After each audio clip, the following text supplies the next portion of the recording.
우리 함께 말씀 보도록 하겠습니다. 열왕기하 3장 14절 말씀입니다.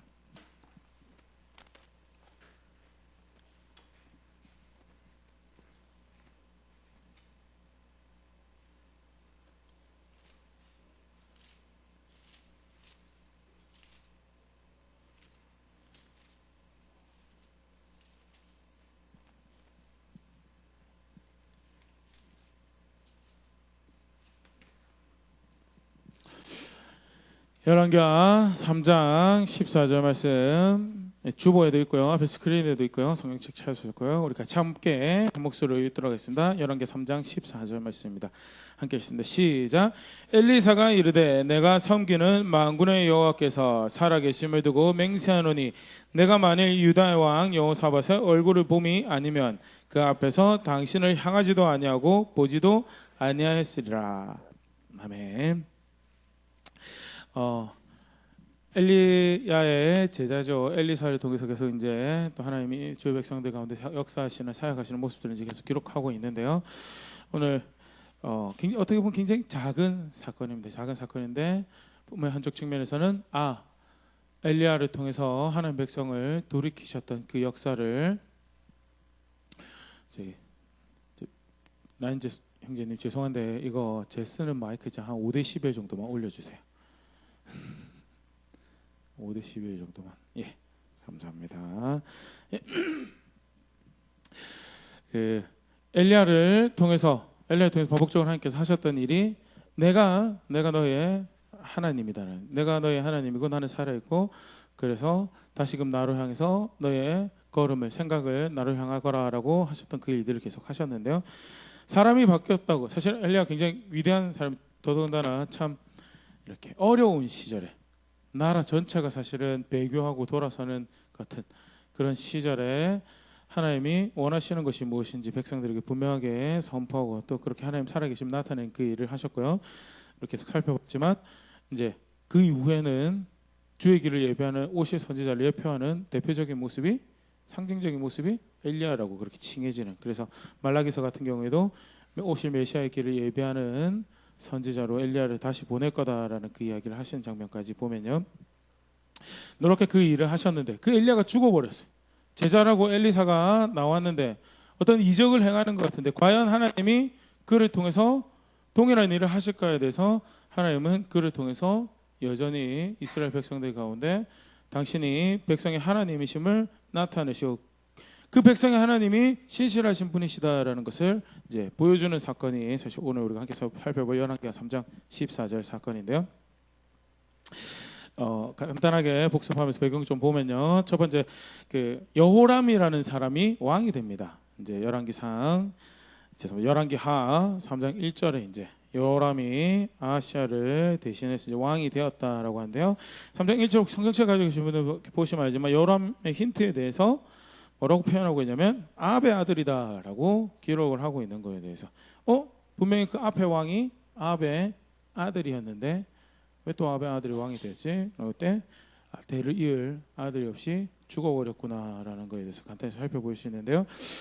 아시아에 대해서 우리가 짧게 살폈지만 다시 한 번 더 보면요, 열왕기상 22장 51절에서 53절입니다. 우리 같이 한번 읽어볼게요. 22장 51절에서 53절 같이 읽겠습니다. 시작.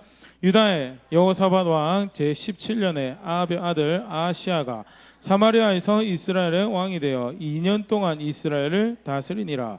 그가 여호와 앞에서 악을 행하여 그의 아버지의 길과 그의 어머니의 길과 이스라엘에게 범죄하게 한 느바세 아들 여로보암의 길로 행하며 53절 바알을 섬겨 그에게 예배하여 이스라엘 하나님 여호와를 노하시게 하기를 그의 아버지의 온갖 행위같이 하였더라. 52절 다시 한번 보여주시면요, 악한 왕이었다라고 하면서 뭐라고 그가 어떤 악을 행하였는지 쭉 기록을 하고 있죠.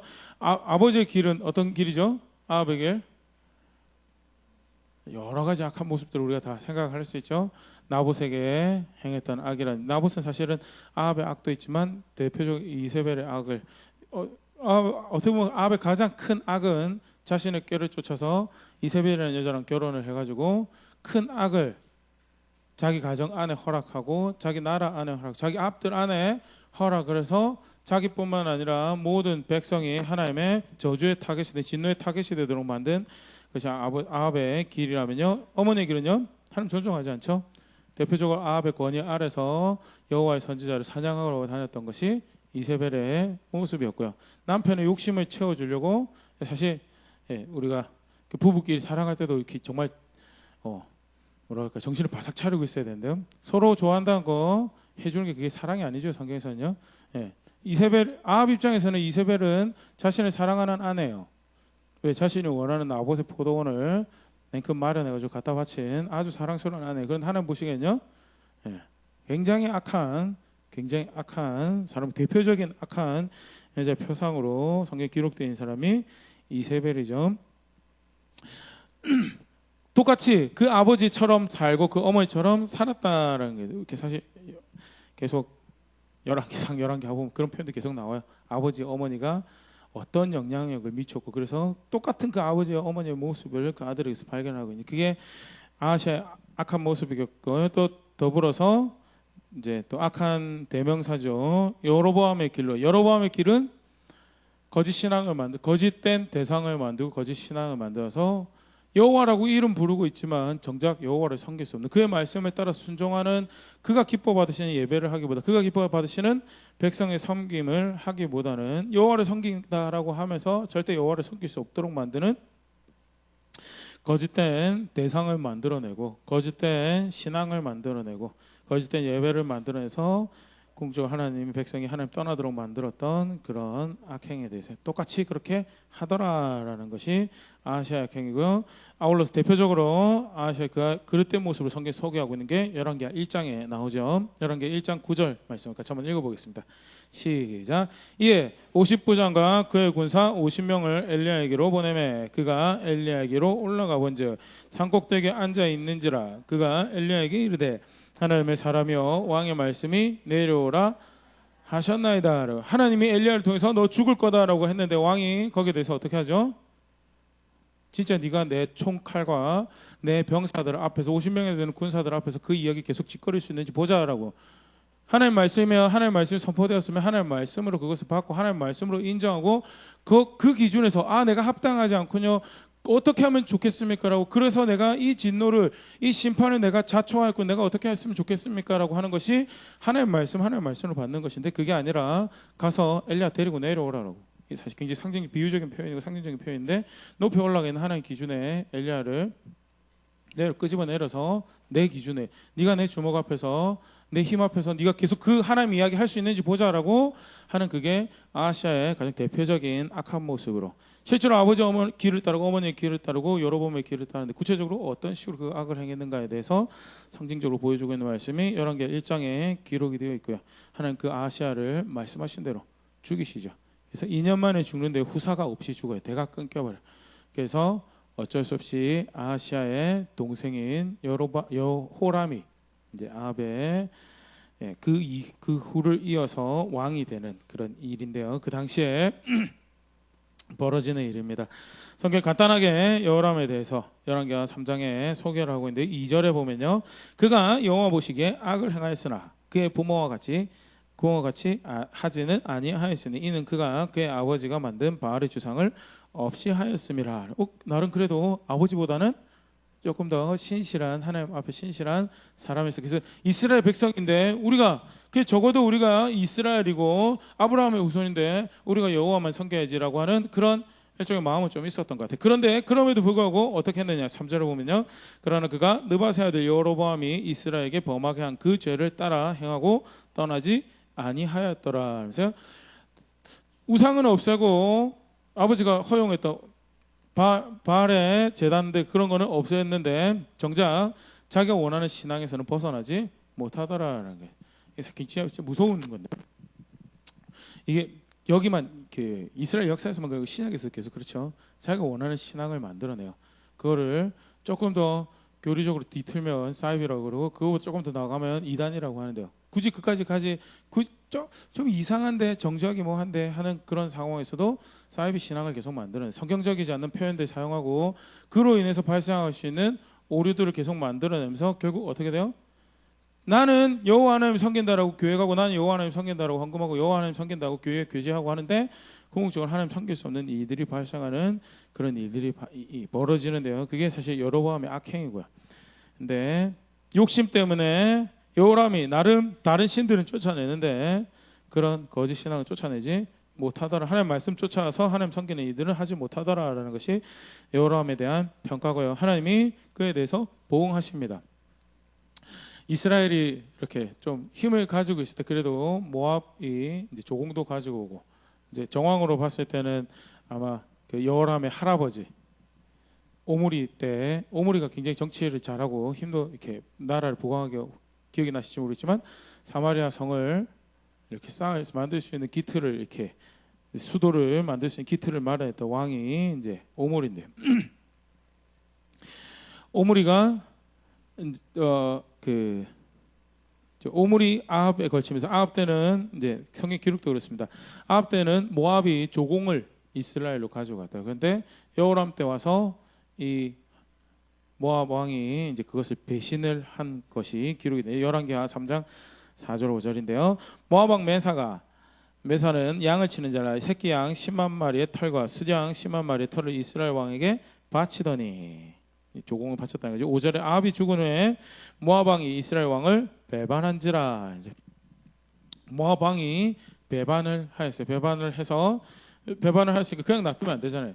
그냥 놔두면 이렇게 많고 사람 생각인데 사실은 이제 뒤에 이제 비교되는 대상하고 생각을 보면 사실은 배반을 했을 당시에도 하나님한테 물을 수 있었으면 그게 하나님 더 존중하는 건데 여호람은 그런 것보다도 정치적 수단으로 가만히 놔둘 수는 없잖아요. 가만히만 놔두면 이제 주변의 나라들도 자기를 이제 업신여기게 되는 이스라엘을 업신여기게 되는 그런 일들이 발생을 해서 그래서 이를 이제 징계하겠다라고 치러 가겠다라고 혼자 치러 가기는 좀 그러니까 그 유다와 에돔의 연합군을 구축을 합니다. 열왕기하 3장 7절 자 읽어드릴게요. 또 가서 유다의 왕 여호사밧에게 사신을 보내 이르되 모압 왕이 나를 배반하였으니 당신은 나와 함께 가서 모압을 치시겠느냐 하니 그가 이르되 내가 올라가리이다. 나는 당신과 같고 내 백성은 당신의 백성과 같고 내 말들도 당신의 말들과 같으니이다 하는지라. 여호사밧이 이제 아합 이후에 아합의 아들들과도 굉장히 친하게 지내던 모습 다시 확인할 수 있고요. 내가 당신을 도와서 그 일에 함께 하겠습니다라고 해서 모압을 함께 치러 가고 또 학자들의 이해는 이제 당시 에돔이 유다의 영향 아래 있었던 것이 아닌가 이렇게 보는데 지도 한번 보여주시겠어요? 네, 바로 넘기면요. 잘 보이시나요? 이제 여기가 유다고요. 저 경계 위에가 이스라엘이고요. 그리고 여기가 에돔이고 여기가 모압이에요. 그래서 이제 지정학적인 입장에서는 이스라엘 사마리아에서 바로 모압으로 내려오기가 뭐 하니까 이제 여호람이 머리를 써서 유다랑 연합군을 끌고요. 유다는 이스라엘이랑 연합군 하면서 그러면 그 밑에 있는 에돔이랑 같이 연합해서 우리가 모압을 위에서 치고 내려가는 게 아니고 이제 이 에돔 광야길을 통해서 지나서 이렇게 치자라고 이야기를 하게 되는 게 이제 성경에 나온 정황입니다. 그래서 어디로 갈까라고 할 때 우리가 에돔 광야길로 갑시다라고 해서 에돔 광야길로 가요. 근데 표현 말 단어 자체도 그렇지만 광야 하면 뭐가 가장 필요할까요? 물요. 3개국 연합군이 가는데 사실은 바보도 아니고 전략적으로 빠삭하고 이 일로 가야지 승리할 거라고 계산을 했던 사람들이라면 물길을 분명히 예상을 하고 갔었을 텐데요. 물이 없어요. 가도 물이 없어요. 열왕기하 3장 9절 10절입니다. 자, 읽을게요. 이스라엘 왕과 유다 왕과 에돔 왕이 가더니 길을 둘러간 지 7일에 군사와 따라가는 가축을 먹일 물이 없는지라. 광야길을 가는데 물이 없어요. 7일째나 들어갔는데 이제 거기서 물이 없으면 돌아 나오는 것도 사실은 호락호락하지 않고 당장 거기서 굉장히 이제 큰일을 이제 당하게 되는 그런 상황이 되었는데요. 굉장히 흥미로운 표현이 하나 나옵니다. 10절 이스라엘 왕이 이르되 여기 이스라엘 왕은 여호람이죠. 여호람이 슬프다 여호와께서 이 세 왕을 불러 모아 모압의 손에 넘기려 하시는도다 하니 여로보암이 그래도 아합보다 조금 나았는지 이 일이 단순히 우리의 계산의 실패가 아니고 우리 계획의 실패가 아니고 하나님이 우리를 징계하시는 거고 하나님은 우리를 대적하시는 우리가 하나님을 대적하는 자리에 뭔가 있구나라는 것에 대해서 이야기를 하는. 이게 사실 아까도 이제 주부에 제가 그렇게 표현을 했는데요. 모압을 통해서 이스라엘 평화를 깨신 거는요. 모압이 힘이 세져서 이제 시기가 세계사는 그렇게 표현하죠. 전국이 이제 그 당시 이제 아수르가 이제 항상 커져가고 정신없이 이제 서로 이제 견제하고 전쟁을 하던 그런 시기였어요. 아시리아 제국이라고 그러죠. 이 세계사에서는요. 그런데 분명하게 성경에서 이야기하고 있는 것은 하나님이 그들의 평화를 깨뜨리시고 하나님이 그들을 대적하시고 있는 상황이다라는 거에 대해서. 네, 여호사밧이 이제 그때 이제 이런 이야기를 합니다. 우리 같이 한번 읽어볼게요. 열왕기하 3장 11절 12절 같이 한번 읽어볼게요. 시작. 여호사밧이 이르되 우리가 여호와께 물을 만한 여호와의 선지자가 여기 없느냐 하는지라. 이스라엘 왕의 신하들 중에 한 사람이 대답하여 이르되 엘리야의 손에 물을 붓던 사밧의 아들 엘리사가 여기 있나이다 하니. 위대한 선지자가 있는데 그 쉽게 말해서 종로로 하던 그를 수종들던 엘리사라는 사람이 있습니다. 그러니까 쉽게 말해서 아직 이스라엘 사람들 입장에서는 엘리사가 엘리야 후계자 또는 엘리야의 자리를 대신하던 사람이라기보다는 엘리야의 빈자리는 커다랗게 느껴지고 네, 거기서 이제 심부름하던 그를 수종되던 엘리사라는 사람이 있습니다라는 그런 뉘앙스를 볼 수 있고요. 여호사밧이 12절에 같이 읽어보겠습니다. 시작. 여호사밧이 이르되 여호와의 말씀이 그에게 있도다 하는지라. 이에 이스라엘 왕과 여호사밧과 에돔 왕이 그에게로 내려가니라라고. 하나님의 말씀을 알기 위해서 하나님이 무엇을 원하시는지 하나님이 뜻하시는 바가 무엇인지 알기 원해서 선지자를 찾는. 아까 여호람의 입장과는 굉장히 이렇게 많이 비교해. 여호람은 사실은 전쟁을 준비하는 모든 과정 가운데 하나님께 물었다는 표현이 하나도 나오지 않아요. 전쟁이 시작하던 당시에도 사실은 모압이 배신한 일에 대해서 하나님께 묻고 그의 뜻을 존중했다라는, 그게 사실은 하나님을 신뢰하고 신앙을 가지고 있다라는 건데요. 전혀 그런 게 없이 자기가 원하는 계획을 쫓아서 자기의 계산을 쫓아서 자기의 만족을 위해서 지금까지 내려왔고요. 하나님이 악하다라는 거죠. 하나님 백성답지 않다라는 께서 물을 말리시고 죽을 위기에 닥쳤을 때 함께 왔던 여호사밧이 하나님 뜻이 무엇인지 물어보자라고 가게 되고요. 열왕기하 3장 14절입니다. 엘리사를 만나요. 엘리사를 만났는데 엘리사도 보통이 아닙니다. 우리 아까 읽었었죠. 같이 한번 더 읽어보기. 14절 시작. 엘리사가 이르되 내가 섬기는 만군의 여호와께서 살아계심을 두고 맹세하노니 내가 만일 유다의 왕 여호사밧의 얼굴을 봄이 아니면 그 앞에서 당신을 향하지도 아니하고 보지도 아니하였으리이다라고. 여호람 왕을 향해서 하는 이야기가요. 내가 당신을, 엘리사 개인의 이야기가 아니죠. 결국 사실은 이게 뭘 보여주냐면 여호람의 배교의 모습에 대해서, 바르지 않는 모습에 대해서 하나님이 여호람에 대해서 가지시는 자세가 엘리사를 통해서 이제 표현이 되는 거고요. 상종하고 싶지도 않다고. 근데 뭐 때문에 내가 지금 여기 나와서 너와 얼굴을 마주대고 있는지 아느냐. 그러면서 내가 여호사밧 때문에 내가 그 일을 하고 있다. 이렇게 사실 여호사밧 왕은 나중에 이렇게 같이 한번 살펴보려고 하는데, 대표적인 유다의 이렇게 지난번에도 한번 얘기했는데 굉장히 미스테리한 인물이에요.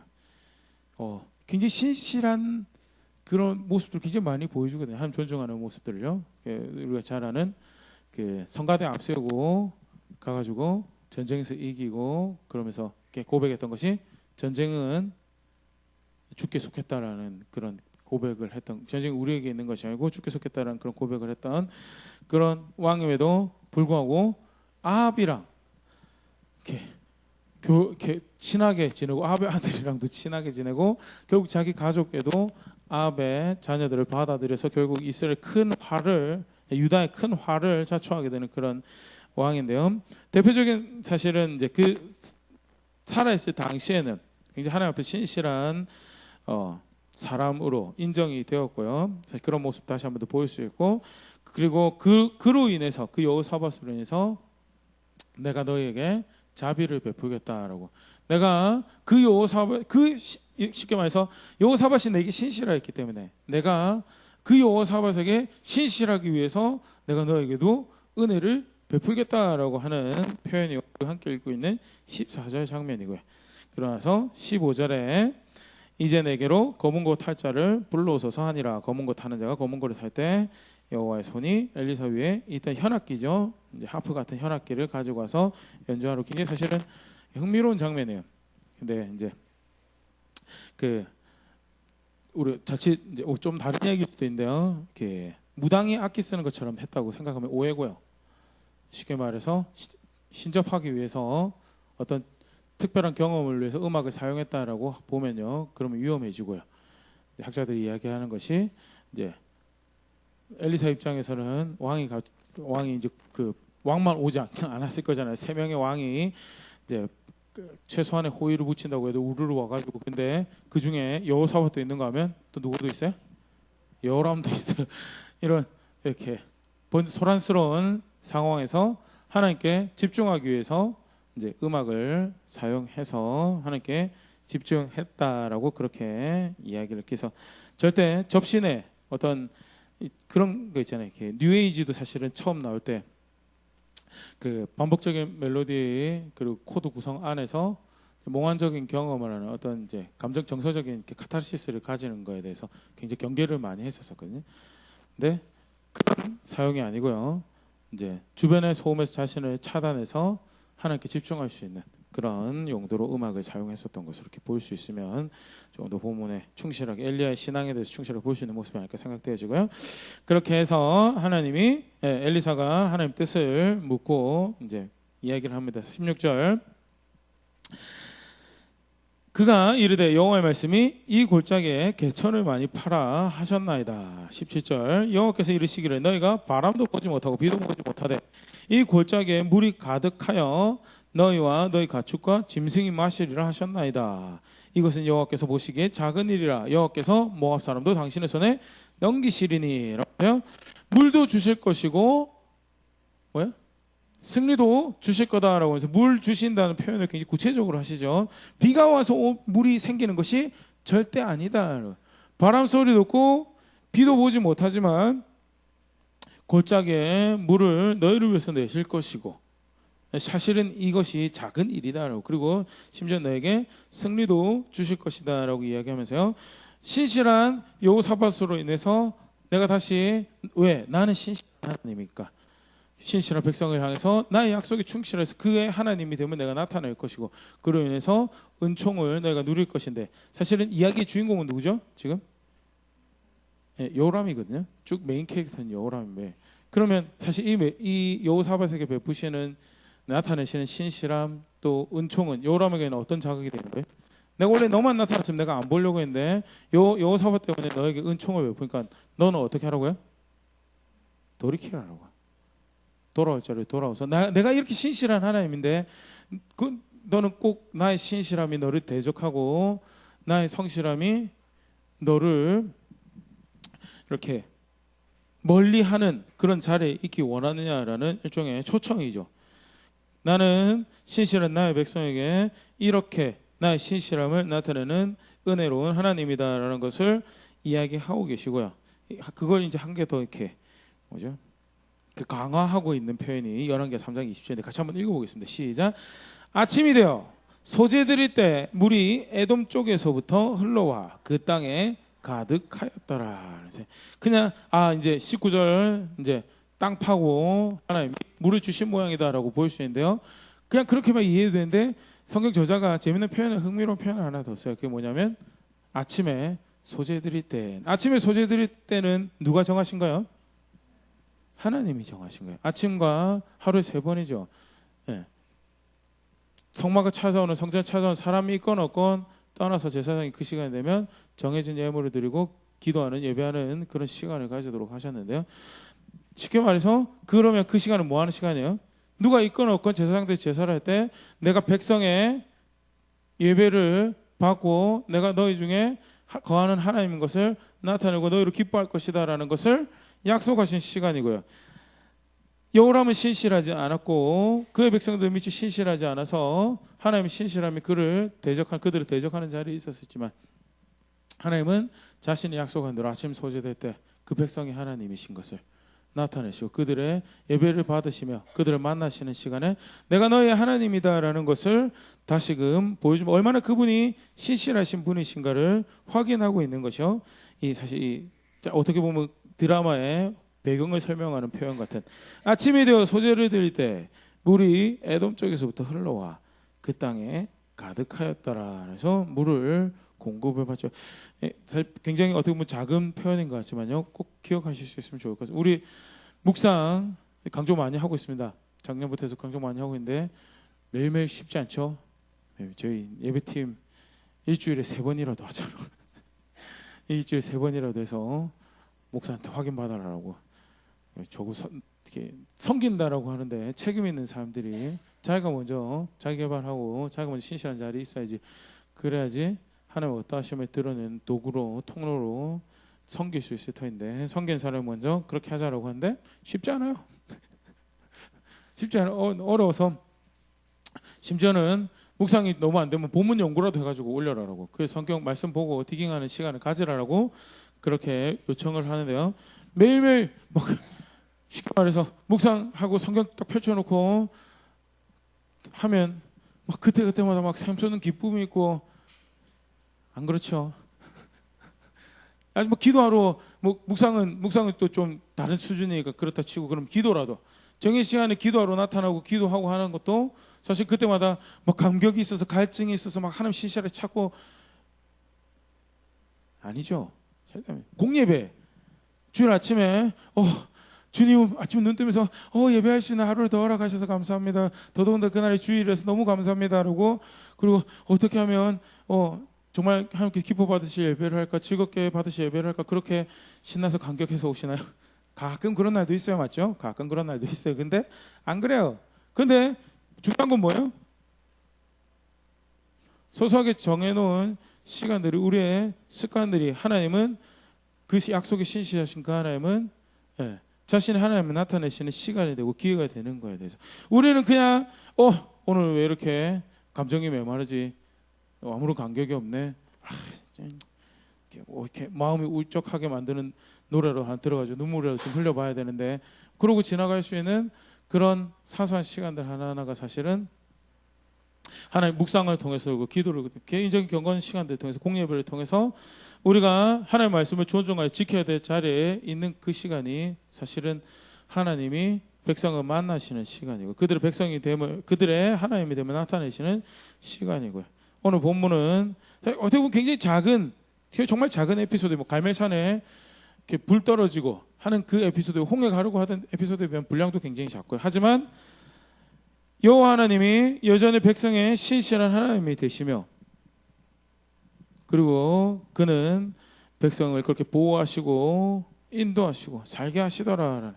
그러기 때문에 그 약속에 신실한 자리에 있는 것이 그게 사는 것이다. 지켜야 할 자리 지키고 예배할 시간 예배하고 마음과 생각을 깨워서 하나님 앞으로 인도해 갈 시간에 그렇게 그 시간에 지키고 있는 것이 그것이 신실하신 하나님 앞에서 살아가는 언약의 신실한 백성의 삶의 모습이다라는 거에 대해서 생각해보세요. 하나님은요 굳이 아침에 되어 소재 드릴 시간에 그때 물을 허락하심으로써 너희는 배신하고 도망가고 신실하지 않지. 그런데 나는 내가 너에게 준 약속에 내가 너에게 준 말씀에 나는 신실한 하나님이고 그러니까 너희도 신실하라라고 이야기하고 계시죠. 약속하신 대로 모압에게도 승리를 거두는 굉장히 참 어처구니 없고 재밌는 그런 장면인데요. 열왕기하 3장 22절 24절입니다. 자, 한번 읽어볼게요. 아침에 소재질 물이 흘러들었죠.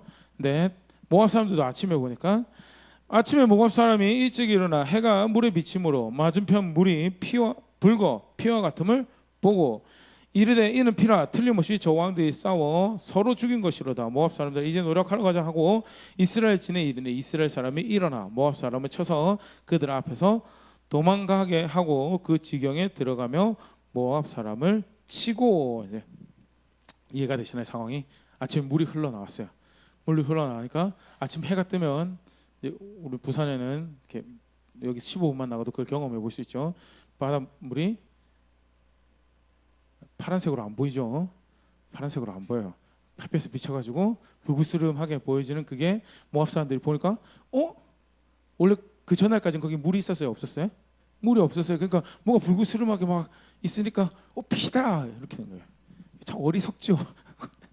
근데 사실은 하나님이 은혜를 베푸신 거고요. 전쟁을 늘 하던 사람이 있잖아요. 그 자리에서 늘 전쟁하던 사람이 그게 그날 피로 보이는 것 자체가 기적이죠. 그들의 눈을 그렇게 가리셔서 속게 하고 결국 그들의 생명을 이스라엘 군대의 손에 붙이신 하나님이 그렇게 역사하셨고요. 아무튼 소개는 그렇게 하고 성경에서 그렇게 그들이 그 물에 그 불구스름한 물을 보고 피다 해가지고 세 왕이 연합군을 만들더니 결국 자기 욕심대로 싸우다가 지들끼리 끝났구나 해가지고 우리 가서 노략이나 하라고 해가지고 아주 가볍게 이제 쉽게 말해서 전리품 챙기로 나온 거죠. 근데 어떻게 돼요?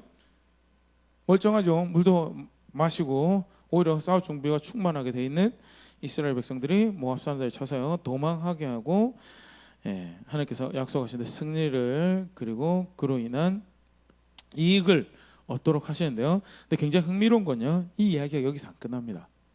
이 이야기가 여기서 안 끝나고 어떻게 끝나냐면 열왕기하 3장 26절, 27절 같이 한번 읽고 26절 같이 읽어보겠습니다. 시작. 모압 왕이 전세가 극렬하여 당하기 어려움을 보고 칼창 군사 700명을 거느리고 돌파하여 지나서 에돔 왕에게로 가고자 하되 가지 못하고 27절입니다. 이에 자기 왕위를 이어 왕이 될 맏아들을 데려와 성위에서 번제를 드린지라. 이스라엘에게 크게 경노함이 임함에 그들이 떠나 각기 고국으로 돌아갔더라. 모압 왕이 자기 아들을 태자를 번제로 죽이고 그리고 그로 인해서 어떻게 해요? 모압 백성들이 이스라엘을 향해서 이를 가는 그런 결과로 이어지게 됩니다. 그러니까 쉽게 말해서 이 승리가 하나님이 이스라엘의 어떠한 백성의 어떠함으로 영광 평화를 주기 위해서 주신 것이 아니고요. 돌이키라는 사인으로 주셨고요. 분쟁이 일어날 수 있는 평화가 언제든지 깨질 수 있는 여지를 남겨두심으로 인해서 있잖아요. 돌이키라는 요청을 강화를 하신 거예요. 내가 이만큼 신실한데 너희 계속 그런 식으로 살 거냐는. 내가 이만큼 신실한 너의 참된 하나님이 되는데 너희 계속 이런 식으로 살 거냐는.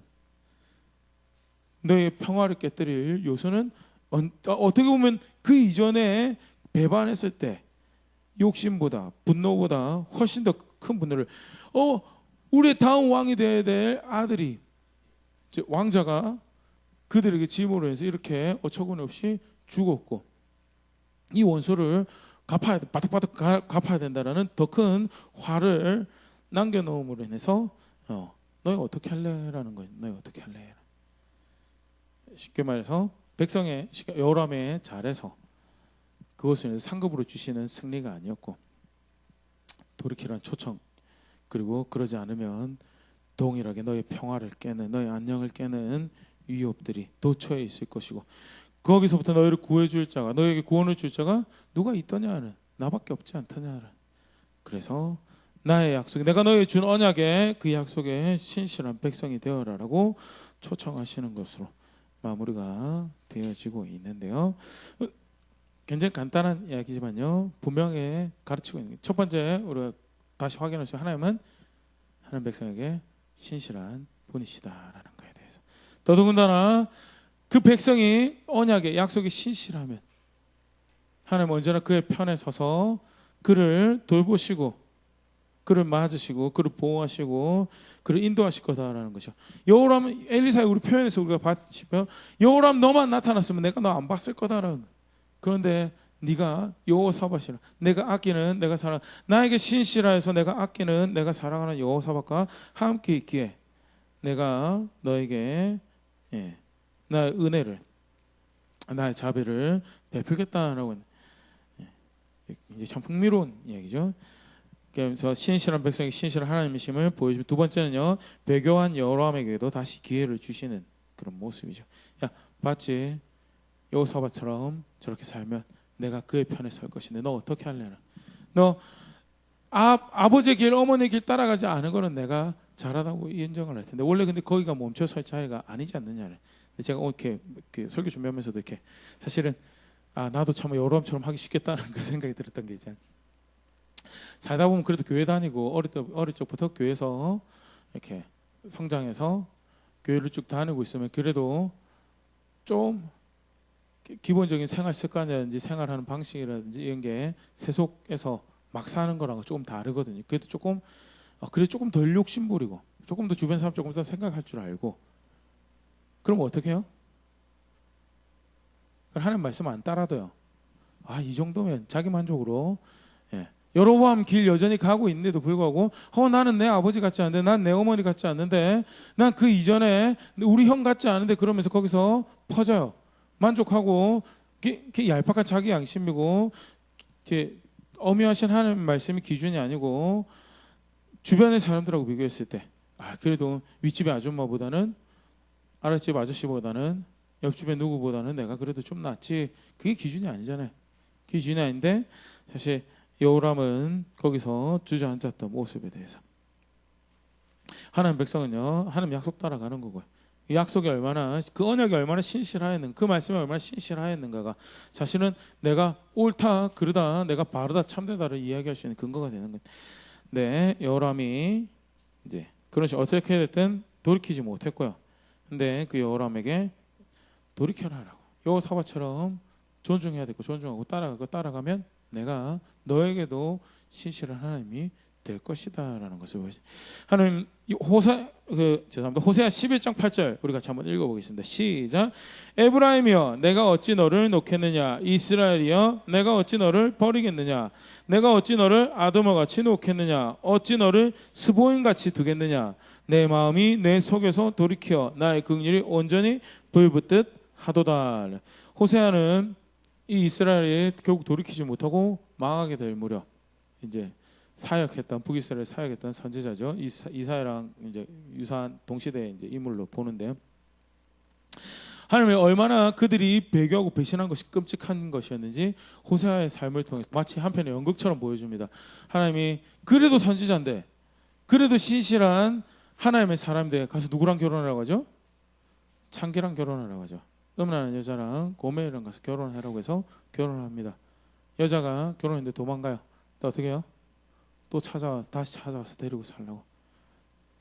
아이가 태어났는데 사랑받지 못한 아이, 내 백성이 아니다라는 그런 이름을 주시면서 하나님이 얼마나 그 패역한, 배교한 하나님 배신한 백성에 대해서 사실 마음이 쓰다라는 표현이 좀 너무 인간적이어서 그렇지만 그들이 기뻐하지 않으시는 거에 대해서 호세아의 삶을 통해서 나타냈어요. 그런데 뭐라고 그래요? 도망간 여자 다시 데리고 와서 찾아오라.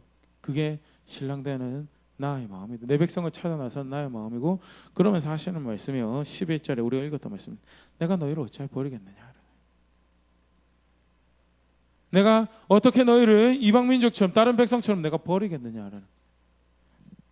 나는 너희를 포기하지 않을 것이다. 하나님 백성 하나님은요 신실하신 분이시고 그렇기 때문에 결국 사실은 근데 이렇게 해도 돌이키지 못하죠. 심판받습니다. 그래도 포기하시나요? 하나님 포기하지 않으세요. 그 사실 대표적인 부인할 수 없는 대표적인 그 모습이 하나님의 아들을 주신 거죠. 나 포기하지 않는다. 내가 1500년이나 내가 법을 주고 1500년이나 제소제도까지 주면서 하나님의 백성을 살도록 했지만 그들 다 날 실패하고 실망하고 배신했지만 나 포기 다시 기회 준다는. 그리고 나는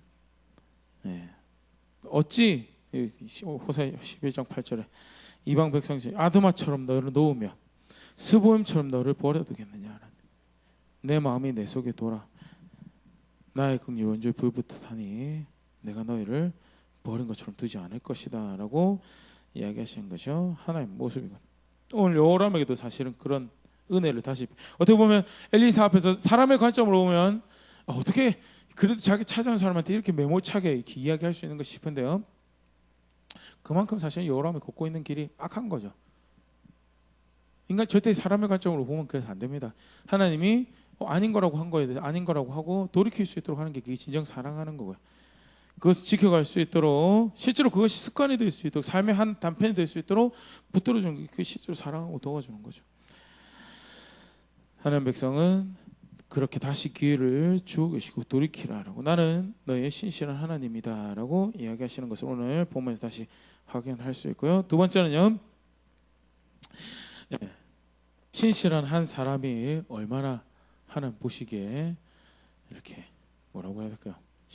찾는다. 하나님은 신실한 한 사람 보신다라는 것에 대해서. 여호람 왜 만났다고요? 성경에서 밝히고 있습니다. 여호사밧 때문에 만났다라고. 거기서 오갈 데도 없는 들어와 보니 물이 없는데 나가자니 7일 걸리는 그 상황에서 앞에는 적이고 물이 없는 상황이고 죽을 수밖에 없는데 근데 누구 때문에 내가 이 일을 시작한다고요? 여호사밧 때문에. 신실한 한 사람이 사실 그런 내용이요 사실 성경에 이렇게 종종 이렇게 우리가 살펴볼 수 발견할 수 있는 건데요. 그 예레미야 5장 1절에서 2절입니다. 사실 대표적인 말씀 중에 하나죠. 같이 한번 읽어볼게요. 예레미야 5장 1절 같이 읽겠습니다. 시작. 너희는 예루살렘 거리로 또 빨리 다니며 그 넓은 거리에서 찾아보고 알라. 너희가 만일 정의를 행하며 진리를 구하는 자를 한 사람이라도 찾으면 내가 이 성읍을 용서하리라. 예레미야 시대가 바벨론의 앞에서 이제 나라의 운명이 그 촛불이 이제 꺼져가는 그런 상황인데요. 실제로 바벨론의 강에서 그런 일이 벌어진 게 아니고 뭐 때문에 그런 일이 벌어졌다고요? 하나님은요? 니들이 배신해서 그렇다. 니들이 배신해서. 니들이 언약에 신실하지. 내가 다윗에게 한 약속이 있어. 내가 지금까지 기다렸는데 이제는 너희가 이제 너희가 너의 죄에 대한 합당한 열매를 너희가 거둬야 될 시기다는. 그럼에도 불구하고 지금 5장 1절에 뭐라고요? 진리를 정의를 행하며 진리를 구하는 자 한 사람이라도 찾으면 내가 용서할 거다라고. 용서할 거다라고. 그러면 예루살렘 왜 망했어요? 한 사람이 없어서요. 한 사람이 없어서 그렇게 수치당하고 모욕당하고 한 사람이 없어서. 네, 그 다음에 표현이 굉장히 재밌습니다. 2절까지 그래서 2절까지 한번 읽어보려고 하는데 같이 읽어볼게요. 시작. 그들이 여호와께서 산을 계심에 두고 맹세할지라도 실상은 거짓 맹세니라. 그 당시 예루살렘에 살았던 사람들이 하나님 이야기 안 하고 살았냐고요? 하나님 뜻이 무엇인지 묻고 살았고요. 하나님의 이름으로 맹세한다고 살았고요. 입에는 입하는 소리들을 하고 살아요. 그런데 문제는 뭐예요? 그 1절에 표현하는 것처럼 정의를 하나님 법을 쫓아 살아가는 정의를 행하는 자리에 자기가 마땅히 해야 될 것, 지켜가야 될 것, 지켜가는 자리에 있지 않고 진리를 하나님 무엇을 뜻하는지 더 알기 원하는 그런 자리에서 살아가지 않고 그러면서 우리 굉장히 종교적으로 살 수 있죠. 하나님 경외하는 척 살 수 있고 성경에 표현된 대로 아침에 일어나서 지난밤에 하나님 뭐라고 하시더냐는 알면 어떻게 할 건데? 순종할 거냐고 알면. 아니요. 그냥 오늘 뭐라고 하시던데. 그게 이스라엘 당시 상황이었어요. 하나님 입에 하나님을 떠올리지 않고 제사를 안 드리고 있는 게 제사 얼마나 열심히 드렸어요. 원방에 가서 에티오피아에 가서 인도에 가서 향품 구해 가지고 값 비싼 거 좋은 거 정성 들여서 하나님 드린다고 하는데 그게 뭐예요? 결국 하나님 섬기려고 한 게 아니고요. 자기 만족을 구해서. 그래서 제사는 그렇게 드릴지언정 예배는 그렇게 드릴지언정 어떻게 한다고요? 삶에서 하나님 뭐 하나도 안 따라요. 그러니까 나가서 길가에서 내가 명한 대로 살면서 의를 행하는 자 찾아보라고 하는데 찾을 수 있는 사람 하나도 없어요. 그렇게 진리를 구하고 따는 사람이 있는지 찾아보라고 하는데 한 명도 없어요. 그래서 망했다고요. 그래서 근데요 굉장히 발견 아닌 것 같지만 하나님 한 명 보십니다. 한 명. 창세기 19장 29절 같이 한번 읽어볼게요. 같이 읽어보겠습니다. 시작. 하나님이 그 지역의 성을 멸하실 때 곧 롯이 거주하는 성을 엎으실 때 하나님이 아브라함을 생각하사 롯을 그 엎으시는 중에서 내보내셨더라. 롯이 살아남을 수 있는 근거가 뭐였어요? 아브라함이요. 아브라함. 내가 주겠다고 한 땅 차지해요. 하나도 못 차지해요. 여전히 그때까지도 생명을 위협받는 손님으로 살아가고 있음에도 불구하고요. 그 땅에서 도망가지 않아요. 이익을 쫓아서 양심 팔고 도망가지 않아요. 머물러라 한 땅에서 머물면서 하나님이 기뻐하실 만한 것 선택해가는 그 아브라함의 모습을, 아브라함을 기억해서 롯을 살리셔서, 성경에 나온 표현이죠. 그게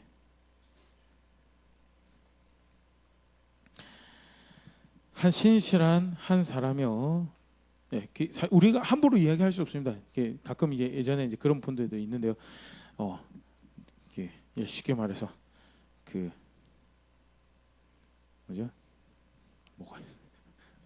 예를 들어 오늘 교회 오는 길에 사고가 안 났어요. 교회 오는 길에 사고가 안 나니까 뭐라고 그래요? 니들이 왜 사고가 안 난 줄 안다면서 내가 있어서 하나님이 나를 사랑하셔서 너에게 은총을 베풀어 가지고 사고가 안 났다, 무사히 올 수 있었다라고. 예. 한 번도 못 들어보신 이야기예요? 가끔 왜 제 주변에 그런 분들 계셨는지 잘 모르겠는데, 야 같이 비행기 타고 내려와가지고 왜 이 비행기가 사고가 안 난 줄 아십니까? 이러면서 제가 타고 와가지고 하나님이 신실한 저를 위해서 사고를 안 냈다라고.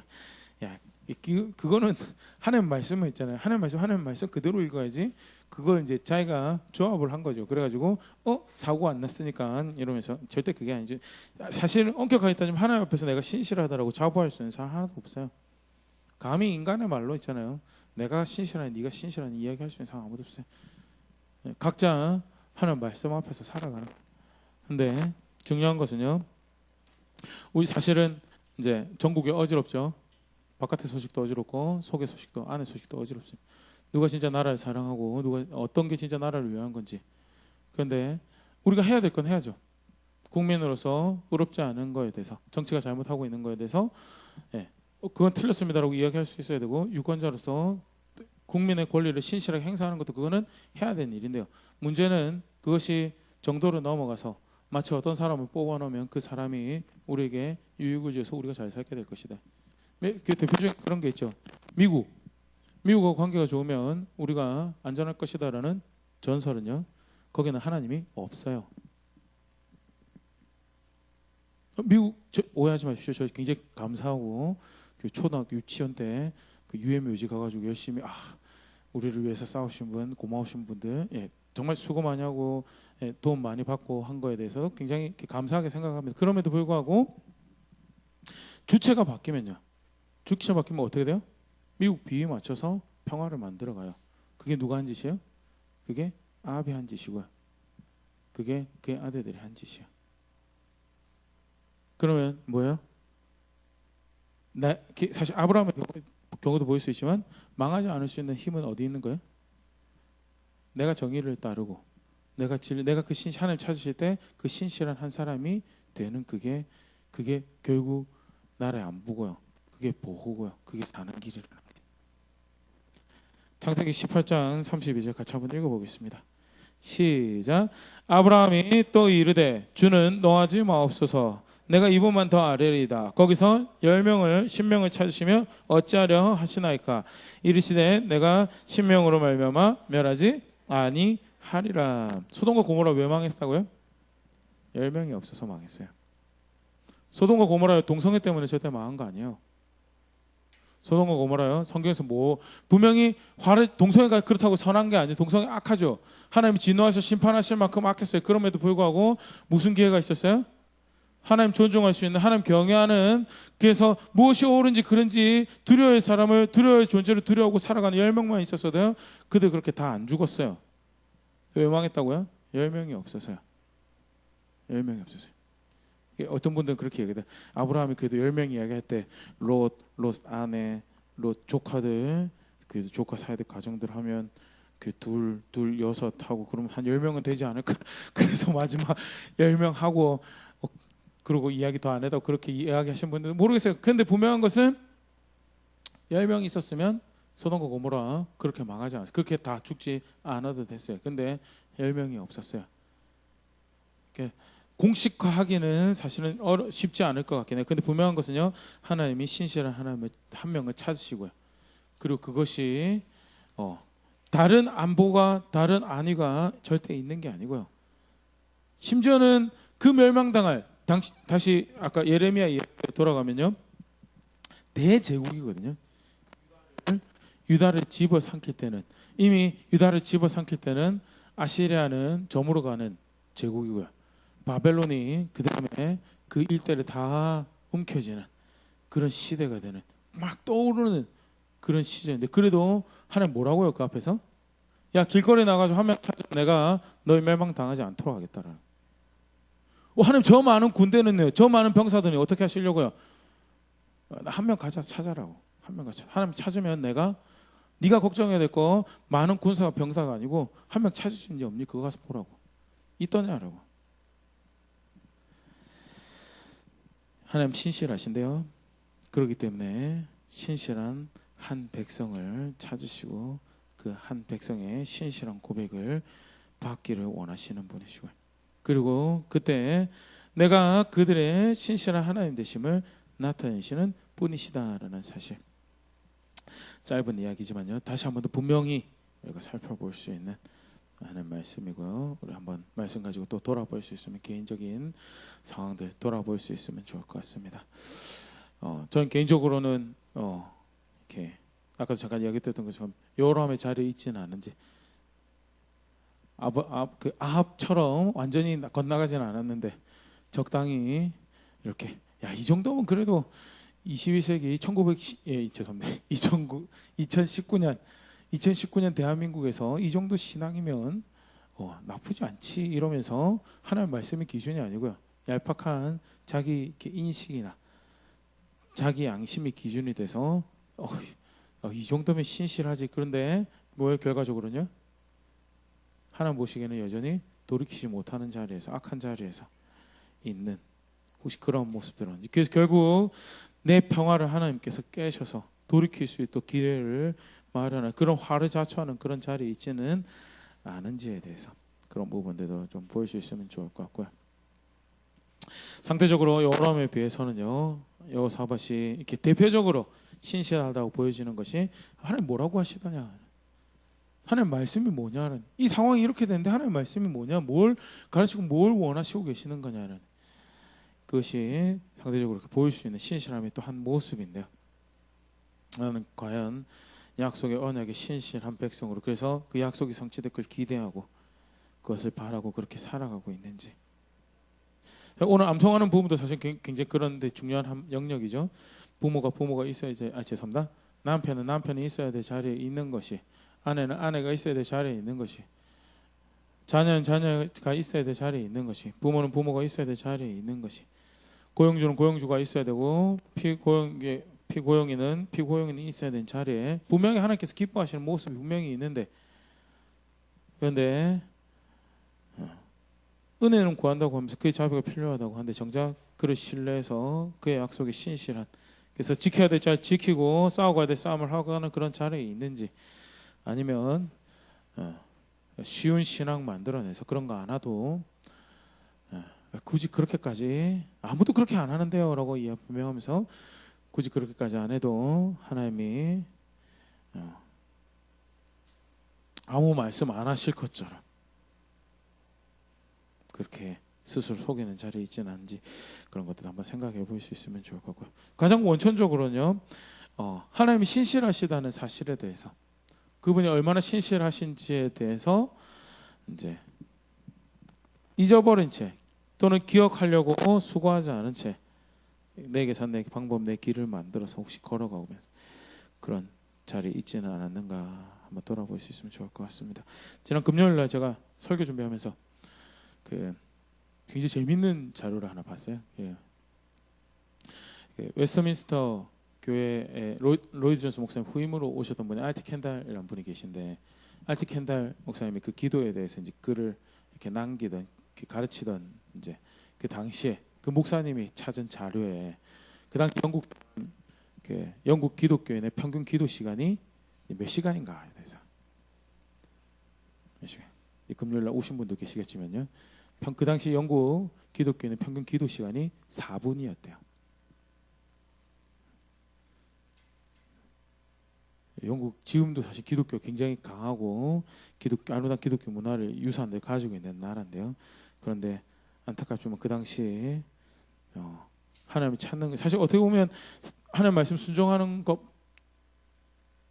보다 조금 더 쉽게 우리가 시작할 수 있는 경건의 연습이 순간순간 상황 기도하는 거죠.